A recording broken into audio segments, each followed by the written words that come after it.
doing well. My name is Katie and I'm very excited to finally be reviewing Homegoing by Yajci. I want to say the first person I saw review this was Max over at Well Done Books, and he just gave this a glowing review, 5 stars, and I definitely trust his reviews. I'll link his channel down below. He also just reads a really great range of books. But then I saw this book kept popping up on BookTube and just on Goodreads over and over again, and each time it was getting 5 stars. So I definitely had super high expectations going into this book, and I'm very happy to say that all of them were met. So I'm gonna get into a quick spoiler-free summary and then the pros and cons, just as I always do. So Homegoing spans, I want to say it's 300 or 400 years, starting off in Africa with 2 half-sisters who never meet. You have Afia, who is married off to an Englishman, and then you have Essie, who is sold into slavery in the United States, and then the rest of the book spans, I think it's 7 generations of their family members. Now, if you guys have watched my channel for any length of time, you know that I'm not a big fan of short stories, and that's essentially what this book is, even though they're all interconnected, and obviously each new character is the son or daughter of the previous character, and sometimes you will see those previous characters pop up in the new character's short story,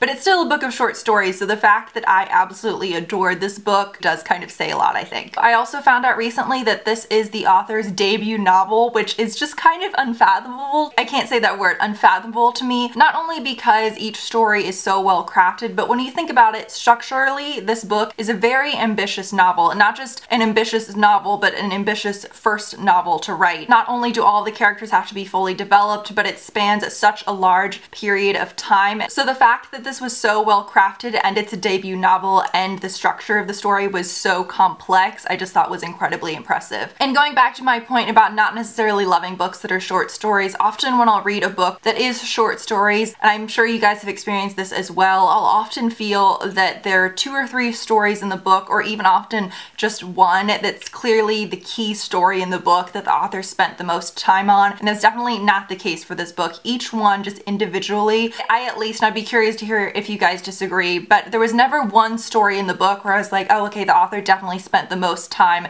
crafting this story. All of them, at least in my mind, definitely had equal weight. I also feel that this is a book that people just should read. I know at least in the US, and I can't speak for every single person's school, but I know at least for my middle schools and high schools that I attended, when I was taught about, say, African American culture, or I was taught about slavery or the civil rights movement, it was definitely just kind of 2 chunks that were taught to us. So you had slavery and then you had the civil rights movement, and kind of nothing really in between, and neither one was kind of broken up to an extreme degree. I was watching interviews with the author, which I will just say as a side note, I highly recommend because she speaks just as lovely as she writes. And she had said something kind of similar to that, where a lot of people, and I was definitely in this boat, where you have this kind of one synonymous view of people's lives over a 300 or 400 year period, which is obviously insane and doesn't make a lot of sense. So she wanted to write all these individual characters and all these individual stories throughout this great expanse of time to kind of show the individual hardships that people went through. The books I review, I often have to say something like, I could see a lot of people hating this book, and I could see the other half of people really loving this book, but this is one of those books where I feel like I could recommend it to friends, my parents, like my professors, just anyone, and I would personally be really surprised if anyone picked this up, read it, and was like,